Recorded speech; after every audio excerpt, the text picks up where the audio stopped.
This is the London Fintech Podcast, brought to you by your host, Mike Ballerman, bridging the worlds of suits and t-shirts, of finance and technology, bringing you insights, stories, and inspiration from the golden age of opportunity and innovation happening in London right now.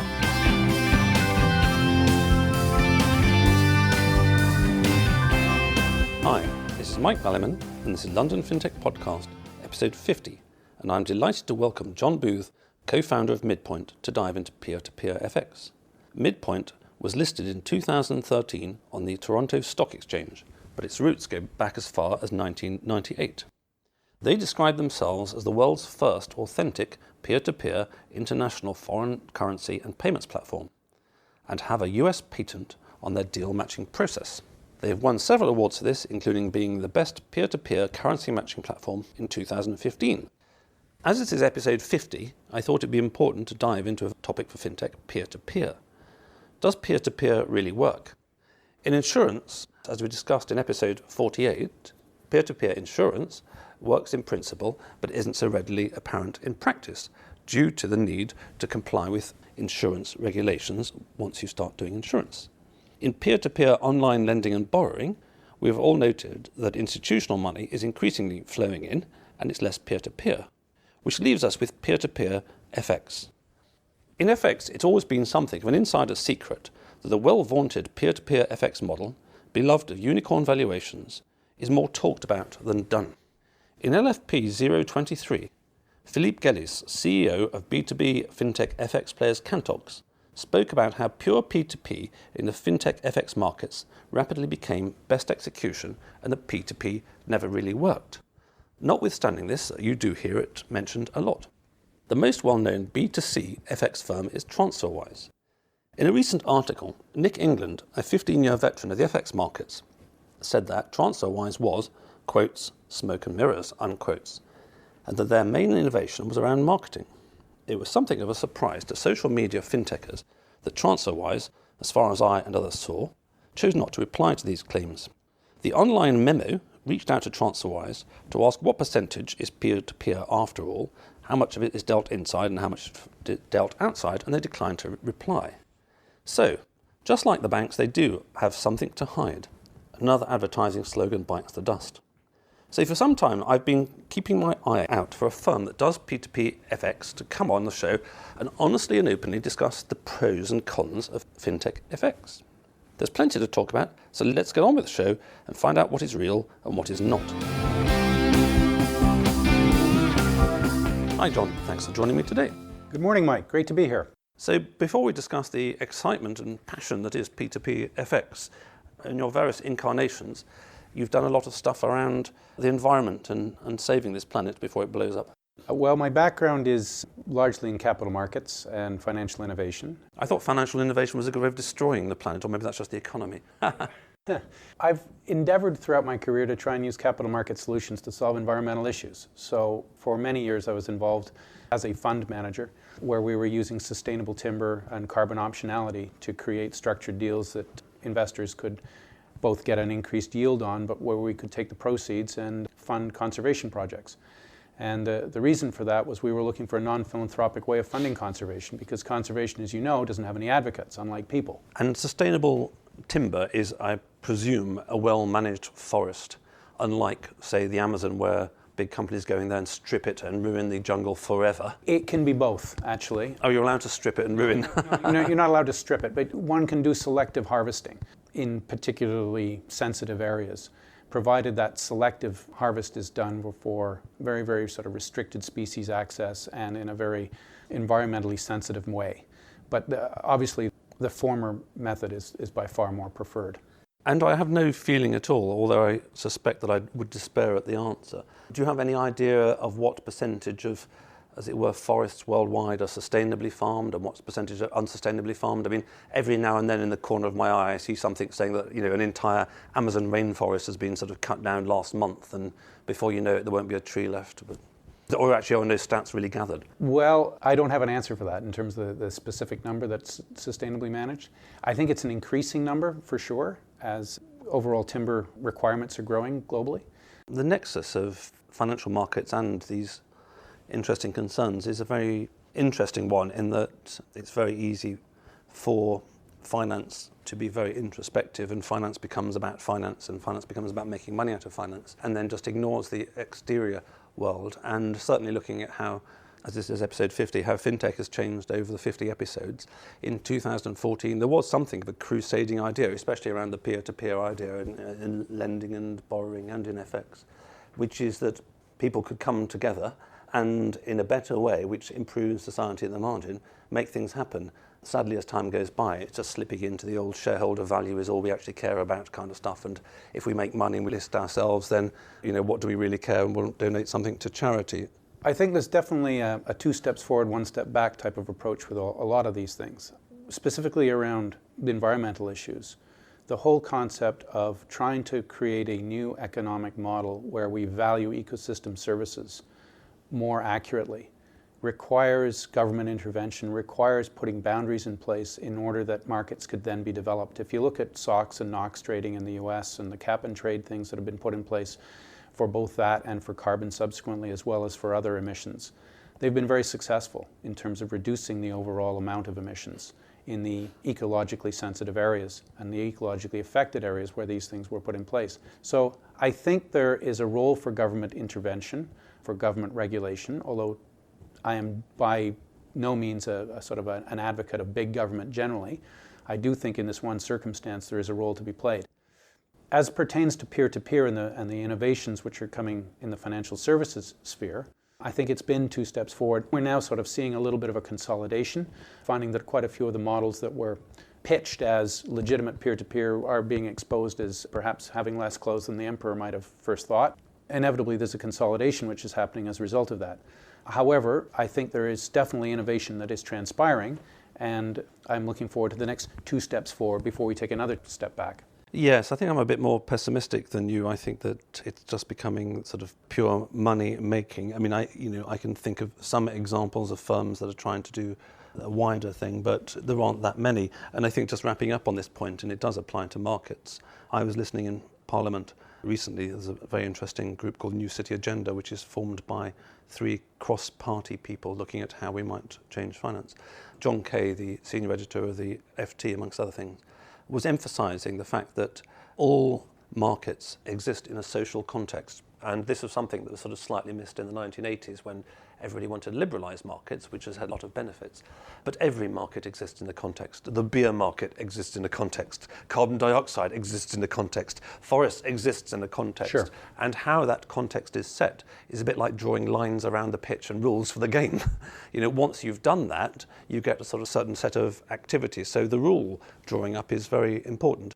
Moving on to the markets in the context of FX, and you mentioned peer-to-peer and this being shown to have no clothes, which is rather ironic, as I was standing outside the Royal Exchange when I met Dave Birch prior to recording an earlier show, and there were lots of semi-naked people who were painted all sorts of colours under the sun, standing around freezing in January 15, who were there to advertise the idea that there was nothing to hide in peer-to-peer FX, which is a little bit ironic in the context, or maybe it isn't ironic, because actually they all kept their bottoms on, fortunately, otherwise they'd have all been arrested.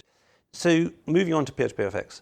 So from a very simple basis, which is generally how you hear it explained, peer-to-peer quotes, and this is no doubt being on 1 million PowerPoints, cuts out the middleman. So you want to sell 100 euros now, and I want to buy 100 euros. We can both pop down the road to the bank and put it through a bank, or we can just exchange the money. If we exchange the money, there are no fees to pay, and we benefit. So the simple idea is very clear and does work. In practice, though, the con of that is that the chance of you and I transacting at the same time is basically minimal. So in practice, and this is where Philippe was coming from, peer-to-peer FX is certainly, it would appear, more talked about than done. Now, as somebody who, as I mentioned in the introduction, was involved in a patent going back in 1998, you've got a lot of experience of this, and maybe you might set these things in context a little bit about telling us about your experience with this a long time before the fintech world existed, and really before the dot-com bubble got going. Sure. Well, our view, as you say, was formed way back in dot-com 1. At the time, I was doing some strategy consulting to the board of one of the Canadian banks with 3 other lawyers. And we were looking to patent interesting innovations that the bank would have in light of a US decision that allowed for the patenting of computerized business methods for the first time ever. And it was during that time that a friend of mine who had been working at Reuters and the Toronto Stock Exchange phoned me and said, listen, had I looked at the FX spreads? And I said, well, not lately. Why? He says, well, they're egregious and they're ridiculous. I mean, there's no need for this. This is a commodity function. So I said, yes, and your point is? And he said, well, to the extent that we can network all these buyers and sellers, I mean, the internet's a wonderful thing. Surely we should be able to bring all these people together. So bearing in mind the time frame, I mean, this will seem sort of old hat to everybody now, but at the time it was reasonably groundbreaking. So in December of '98, we set up a business in Canada, which we eventually incorporated in Bermuda. And we were seed funded by Thomas Cook, who also believed that, before they sold to Travelex, their global financial services section, who also believed that FX was a commodity, and that just like equity trades were going to, $9.95 a trade with E-Trade and with Schwab and with the rest of these discount brokerages, so too FX could be done the same way. So that was sort of the original premise. But the interesting and unique thing about currency, unlike other asset classes, is when you're buying or selling a bond or buying and selling a tree or a stock or physical gold or oil or whatever, you always rebase to a currency. So you're never actually able to net it across a platform quite as easily as you are with something like a currency, because a currency, you're implicitly a buyer when you're a seller. With all the other asset classes, you're either one or the other at any given point in time. But with currency, you're both, which means that you are therefore able, or we are therefore able, to most effectively put this in a netting platform basis. So just pressing pause on that one, and Philippe explained this, I thought, fairly well, in that he said from his perspective, one reason that peer-to-peer doesn't exist was that all they have on their platform is people wanting to do deals. It doesn't matter whether you're buying or selling, because as you say, if you're still buying euros, you're selling sterling, or if you're buying sterling, you're selling euros. You're always actually doing both sides of it, which is very different from the lending or borrowing. In the lending case, a rich chairman of a successful company like yourself has got plenty of money, and you want to lend to a poor podcaster like me. There's a directional nature in it. Whereas in the currency case, you're buying and selling, and I'm buying and selling. Right. There isn't an asymmetry. There's not an asymmetry per se, but there's an interesting nuance there, because you see, with the lending, you can only ever be either a borrower or a lender. The nature of the currency netting means that, let me give you an example. Assuming that you have sterling and want dollars, I have dollars and want something else. Supposing I want Swiss francs. You don't obviously have those Swiss francs. We can't do a deal. But if we can find a third party that has the Swiss francs that wants your sterling, we can put the three-way together. Or similarly, the Swiss franc person may want euro, and the euro person may want your sterling. We can put a four-way ring together. Now, the nature of these is that we can therefore net on a four-way basis. And that's the basis of which our US patent was granted in 1997, was a multi-currency, multi-party matching algorithm. So say four-way basis. Well, we can match two-way, three-way, four-way, five-way, however many ways. So, and the interesting thing about this is it means that every new currency that we bring to the mix, we increase the likelihood of getting a match. Because in that first example, if you had 10 to do and I had 20 and the next person had 30 and the next person had 40, we'd only net the first 10. I'd still be waiting to do my next 10. The next party would be still waiting to do their next 20, and the fourth party still be waiting to do their next 30. And so if you imagine a series of currency hoppers where they sort of drop down as different matches are found and different permutations are found. So we had a firm of actuaries do some analysis and basically to model out what happens. We just used a 6-currency trade flow world. And what we found was that if you randomly generate numbers between 5,000 and 2 million, which is what our sort of target transaction size was, anything above 2 million we thought was being well served by the banks, but we thought that this was the sort of niche spot where the customers weren't getting good transaction execution. What we found was the most frequent match was a three-way match. So therefore, it speaks to the differentiator between foreign exchange versus, say, peer-to-peer lending or peer-to-peer insurance or peer-to-peer in other sort of more bi-dimensional markets. Yes, so I think it might be useful to differentiate between the peer-to-peer component, which in the simple case is just two private individuals wanting to do a trade, and then the dealing mechanism in the middle. Because when you're describing that, that sounds to me just pretty much identical to how, say, Citigroup would manage their foreign exchange book. They've got sort of zillions of deals, a lot of them coming from their internal clients, of course, coming together, and a lot of them are effectively in old money crossed, just literally switched over, and they will take a turn, which is where the profit comes from. And I do know something about the dynamics of one of the leading FX players. I've talked to them about the economics and all that kind of stuff. And that's where the profit comes from. And so ironically, given the pretensions of some fintechs to be purely peer-to-peer, actually in many ways you may say that although they're intermediating, the banks are the ones who are peer-to-peer, because they've got enough deals on both the buyer and the seller side that a hell of a lot of them match out. And I've done a lot of work in the past about the quality of earnings of FX businesses and all this kind of stuff in previous incarnations and across different organizations.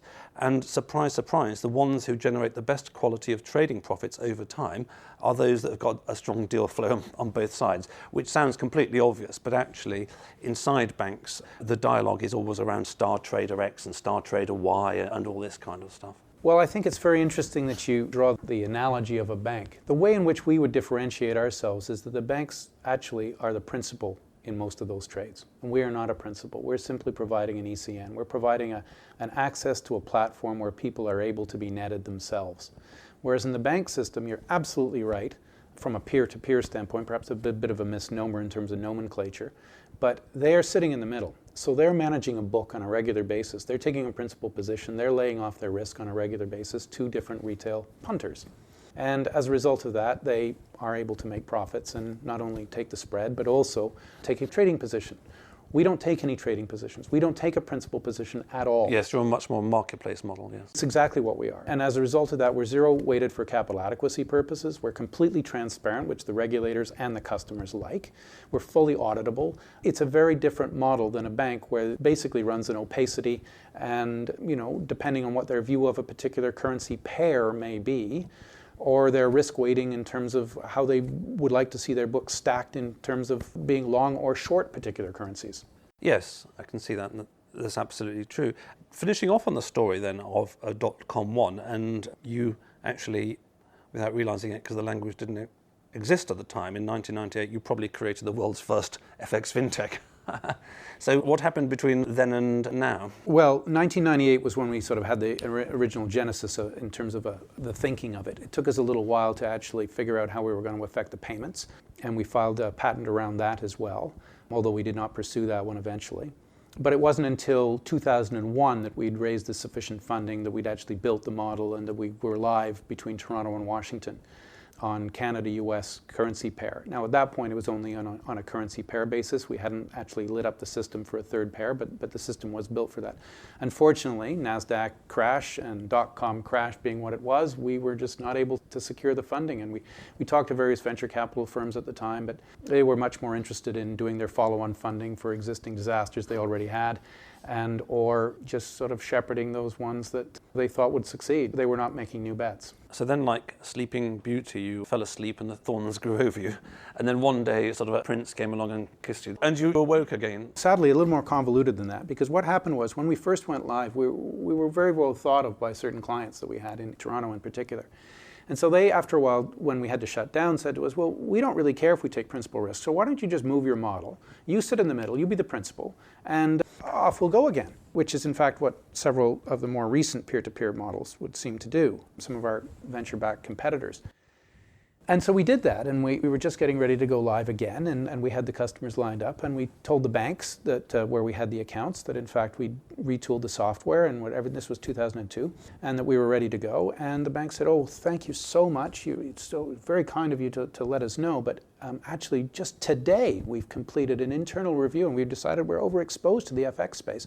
So we've decided to close your accounts today. I know you've put a lot into this over the last 4 years, but we're terribly sorry about this. I hope we don't inconvenience your business too much, but thank you so much for keeping us informed. So that's very interesting. That must have spoiled your whole day, actually, and half the next one. Yeah, and probably a quarter of the one after that as well.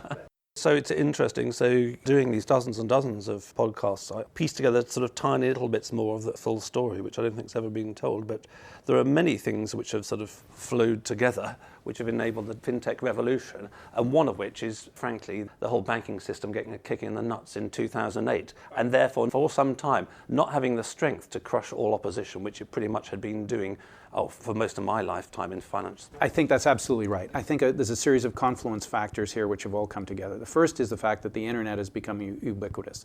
Secondly, people have become comfortable with making online payments.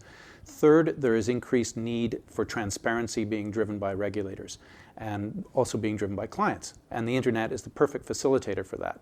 But also, as you rightly point out, 2008 was not exactly the best time to be a taxpayer because you had to bail out the bankers. So there's been a series of these things. And if you actually look at where we had first identified our niche and where we continue to identify our niche, and the reason for that is a lot of the big banks had decided what they wanted to do was they wanted to focus increasingly on getting greater wallet share of those larger customers that they deemed as more worthwhile. And so actually spreads for the little guys were even widening out despite all these other technology innovations, transparency innovations, internet innovations, everything else that should in theory be driving better pricing. They weren't actually getting better pricing at all. In fact, they were getting worse pricing. The rationale that the banks were using, there are increased compliance risks, there's increased regulatory risks, there's increased technology costs, so therefore we have to maintain this increasing cost base, and therefore we need to pass those on. So in some ways, it's been not only a confluence of factors, but also a general sort of push towards excluding and leaving behind these small, mid-sized enterprises that we now serve. I mean, our average transaction size is about £20,000. I mean, these are people who are very, very poorly served by the banks. And some of the banks, as they start to grow, look to reach back and tie pricing, which they're of course not supposed to do, and of course claim they don't do, but in terms of loans and various other things that they may otherwise facilitate for these customers. But the feedback that we're getting, and the reason we've been able to grow and continue to grow, is because these customers actually see a tremendous value in what we're doing. Yes, and then so time goes on and TransferWise starts about, I can't remember, 10, 11, 12, something like that. And just for the avoidance of doubt, I recommend TransferWise to a number of people. I shall have to start recommending Midpoint as well now. So my partner has used them, and they're a very good firm. She actually used them on the first day they did the Mexican peseta. I just find it a little bit ironic that they disguise what's actually going on. If they just said, we do whatever it takes to get their best price, that'd be a nice, simple, clear message. Anyway, that's for them, it's not about them. But in terms of the reality of P2P, how it actually is executed across fintech as a whole by all P2P players, in terms of lending and borrowing, you put your millions into some site and it slowly gets lent out, and that's not too much of a problem for you. But in terms of 20 grand or 2 grand or 200 grand, you put your money onto a P2P FX. If it is doing purely P2P FX, it will sit there for a while doing lots of little matches, potentially for quite some time before the deal gets done. And one of the distinctions that Philippe was making from Cantox's perspective was between B2B FX and B2C, and he's saying that B2B with Cantox, you go to their screen, there is a price, you hit the button, you get that price, just like you do in a marketplace. So one of the challenges for peer-to-peer FX is that it must take time. Well, that's absolutely right. And I won't know what the rate is in advance until I've done it. You certainly don't with our system, that's correct. Let me just, without doing too much flag waving for Midpoint, but presumably it's one of the reasons we're here. I'll deduct it from your flag waving quota at the end, John. The ability to put forward a marketplace where there is netting on a multi-currency, multi-party basis allows us to generate liquidity internally at scale. And that eventually allows us to be able to win the race to the bottom in terms of pricing and be able to pass that on to people. So other platforms that are going exclusively on a back-to-back to a liquidity provider won't be able to win that race. They won't be able to do that eventually at scale. I'm sure there are people out there, I've heard the CEO of Currency Cloud argue that, well, it doesn't really matter because on liquid currency pairs, the spread is getting so tight, we can just pass that directly on. And that may well be the case for direct currency matches like cable or very liquid currency pairs. Where it falls down is for the less liquid currencies, where the spreads are absolutely egregious and where they're not needed to be so. And that's where I spoke earlier about the idea that every new currency that we add to the platform, we increase the likelihood of getting a match across the platform.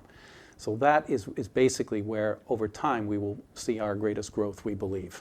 Yes, and Mike Laven was on the show, Currency Cloud CEO, talking about precisely this point about how he sees it going. And I think that the way that I would see it is that these major currency pairs are a very liquid, huge marketplace. I don't know the timber market, so I'm going to get in trouble here. For the sake of argument, this isn't going to be a very large one, but I don't know, English oak, for example. There's a lot of English oak.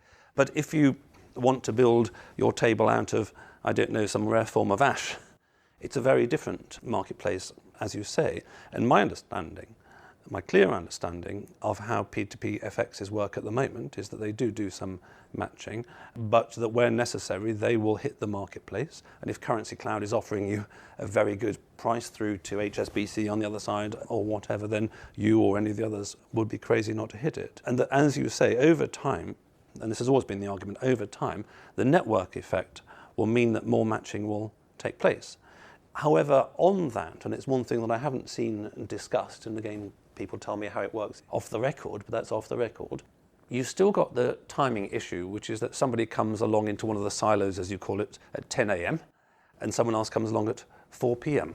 So how do people approach this? Because the pure way to approach it is the 10 a.m. guy sits around, and at 4 p.m. he does a deal at 4 p.m. Yeah. While there is limited liquidity in the system, that is in fact what happens. But as liquidity builds, then transactions become more frequent because it's a single marketplace.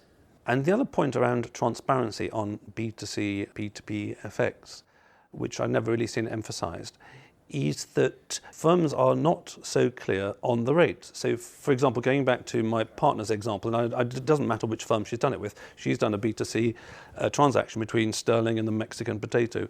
And what happens is that you get, as I recall, get a dribble in little bits of it get done over time. And I don't recall that when each of those little micro deals were done, she got given the information about what the mid price was in the market at the time, and therefore how much of a good deal it was. There was something at the end saying, oh, and you've saved so and so.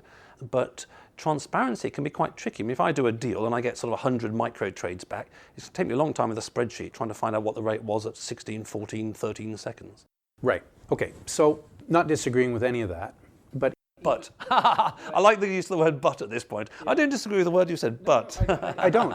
But I think you have to look at what is the intent of the user. So a regular user or somebody that's going to use this system frequently, they may well wait 6 hours that first time. I mean, in our circumstances, they're waiting about 20 minutes in the worst case at the moment. But I mean, they may well wait 6 hours or even 12 hours. And during that time, the rates may move considerably against them on a one-off trade basis. But the next time they wait, it may move in their favor.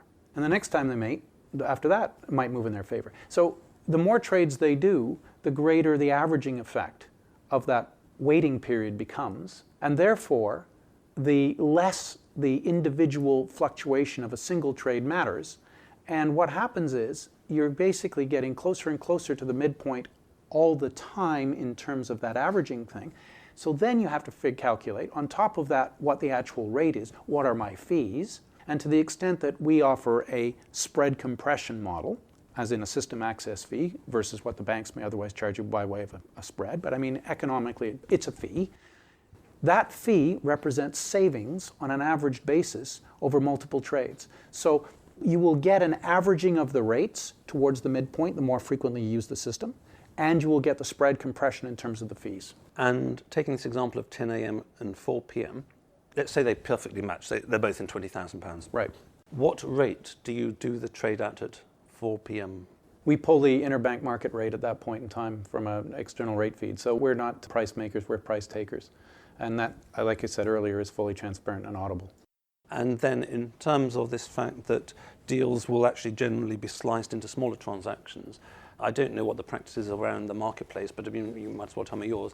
Is there a certain point in time at which you just hit the market with the rest of it? Let's say I'm doing Mexican peseta against a New Zealand dollar or something like that, and I've got 20,000, and a week later you've done 10% of it peer-to-peer somehow indirectly, and you say, actually, well, our policy, Mike, is actually after 24 hours, 48 hours a week, we just hit whoever, Currency Cloud, HSBC, and do the rest for you at best we can. We actually hit even faster than that at the moment. And the reason for that is simply we just don't have enough liquidity within the system. But the liquidity is building, and over time we will be able to net more and more on the internal liquidity basis. And that's the business plan. Yeah, so this is something I haven't seen mentioned. I mean, I haven't dived into all the details of peer-to-peer FX sites, but I don't see mentioned up front, we will actually complete your deal in 24 hours, 48 hours, and the way we do this is actually by forgetting the P2P at that point and just hitting the market at the best rate. Right, so we guarantee a match within 24 hours, which means that's the worst case scenario for our customers, but we are matching much faster than that at our cost. So to the extent that there's a half spread that has to be paid in order to access that, to bring in that other peer, albeit from an institution, we pay that cost as a marketing cost to give the customers a good experience in terms of quick execution. Because we feel that if they're waiting too long, regardless of the logic of the averaging, and amortizing of the savings over time.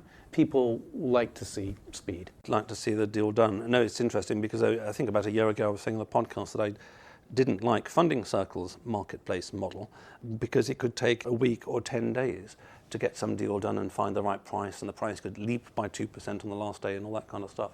And it's interesting because over the time they've changed that to a fixed rate model. You hit the bid now. So again, in terms of the macro picture, how peer-to-peer in fintech as a whole has changed, one of the parameters that has changed is that people have started to say, okay, we will do this to the extent we can within a certain period of time or at a fixed price or something like that. So I think that's touched on that, and hopefully by now people have got an understanding of how it works and how it doesn't work, pros and the cons and the reality.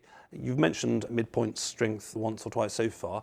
Just wrapping up in terms of Midpoint's strength, I mean, a lot of people will listen to this show who should be checking you out, John, in terms of what Midpoint can offer them. I mean, as I understand it, your name isn't as well known as some of the others, despite having invented in the first place, which is the usual irony that occurs. People think they want to be the first person with an idea. It's much better to be the sort of second person buying the shopping mall rather than the person building it in the first place.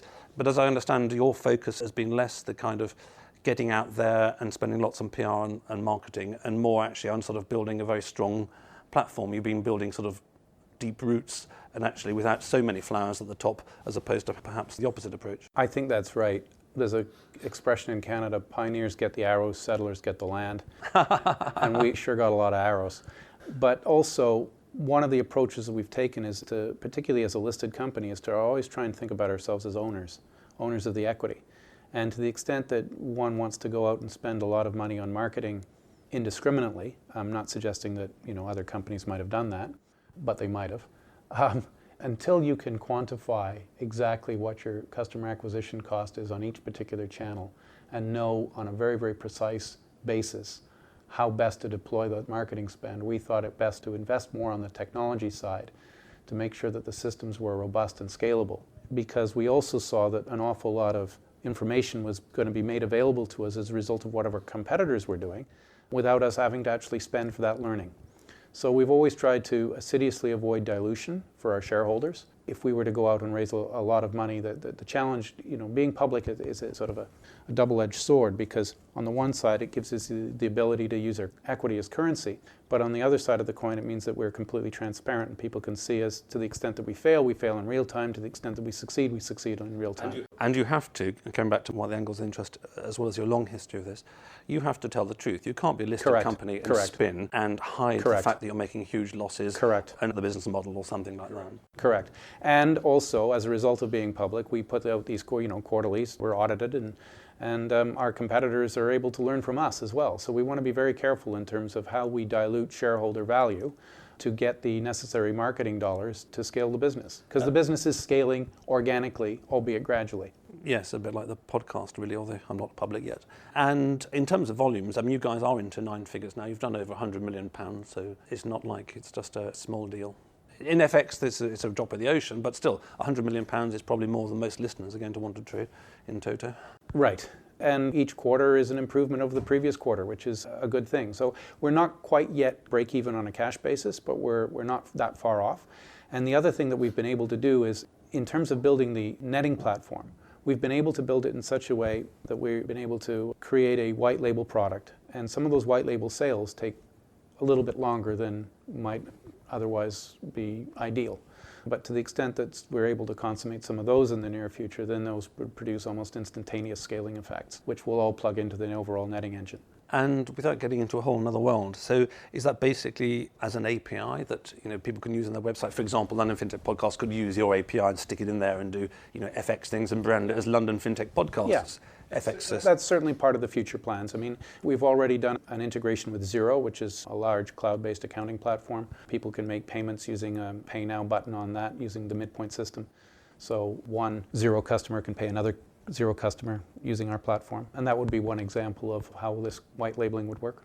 Yes, so one thing I've seen in 2016 is that one of the growth areas is precisely in that kind of stuff, which is providing technology for other people who've got the much greater brand recognition or global reach, such as Xero, XERO, for those people wanting to look it up. Market Invoice partnership with Sage is another example of this, although I'm not quite sure whether they have Market Invoice on the bottom, but in the accounting package it says oh, do you need some cash? Oh, I noticed, column E, you've got loads of invoices. Press this button here. So it's almost like fintech as a service. So just to wrap up, and for those listeners who are interested, I mean, how many currencies are you guys doing at the moment, and who should be checking out your site, John? Well, we're live in 17 currencies at the moment, but the system is actually built and ready to launch up to 40. So it's a matter of just checking out the regulatory requirements around each of those, and then we'll be able to launch further currencies in the near future. One of the things I perhaps should emphasize to listeners is the opportunity here for users to become owners and owners to become users. And we're somewhat unique in that regard. So to the extent that you like the proposition or you like the space, there are very few opportunities for your average punter to get involved. All the others are venture-backed. All the others are private. To the extent that they eventually wound up getting an exit, you're going to be able, as an investor, only to access that on a post-success basis. Whereas we thought one of the interesting attributes of going public on a pre-revenue basis, is the way we did, was to provide the opportunity for users who liked it to also become owners. And naturally, we're seeing that translate a little bit. Excellent. Well, that's very clear and it's a very helpful overview. Sitting here, I'm just thinking of the fact that you're going back to 1998 with your peer-to-peer thoughts, and Nigel Verdon, who founded Currency Cloud and is still the chairman. He was on the show some time ago talking about how he did the first online FX deal in 1992 over some hired line between two organizations. So the roots of fintech do go back a long time, and some of the dynamics are going round and round. And in terms of how peer-to-peer is evolving in fintech, then I think if people who've been casually listening to this episode have come away with some confusion about what peer-to-peer means in fintech as a whole, be it insurance, be it lending or borrowing, and be it FX, then that's probably more accurate than the simple PowerPoint slide which shows two little bunnies doing a deal with each other with no sort of big bad man in the middle. And I think the marketplace model you're describing is a very clear one. So thanks for that, John, and I wish Midpoint every success in the future. Thank you very much. Thanks for listening. If you enjoyed the show, please subscribe on iTunes or your podcast app, or sign up at londonfintechpodcast.com for email alerts of new episodes. Live long and prosper.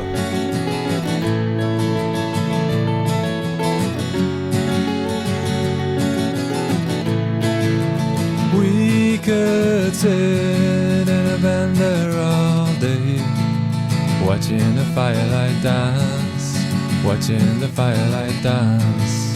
We could walk in the mountains before dawn, watching a happy moon ride, watching a happy moon ride.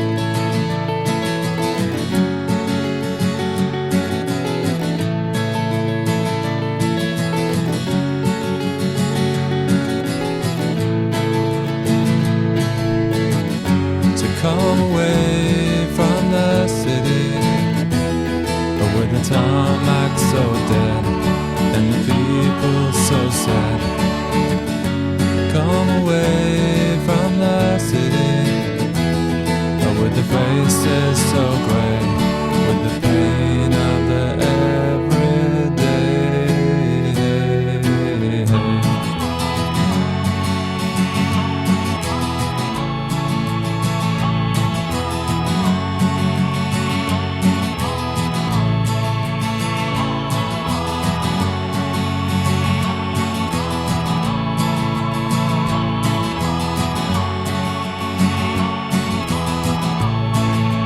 We are wild like the mountains and the trees. Can you see what I mean? Can you see what I mean? We fit in between the earth and the sky. Kiss the city goodbye, wave the city goodbye, wave the city goodbye. The city goodbye. Watch the firelight dance with me. Watch the firelight dance with me. Watch the firelight dance with me. Watch the firelight dance with me. Watch the firelight dance with me. Watch the firelight dance with me. Watch the firelight dance with me. Watch the firelight dance.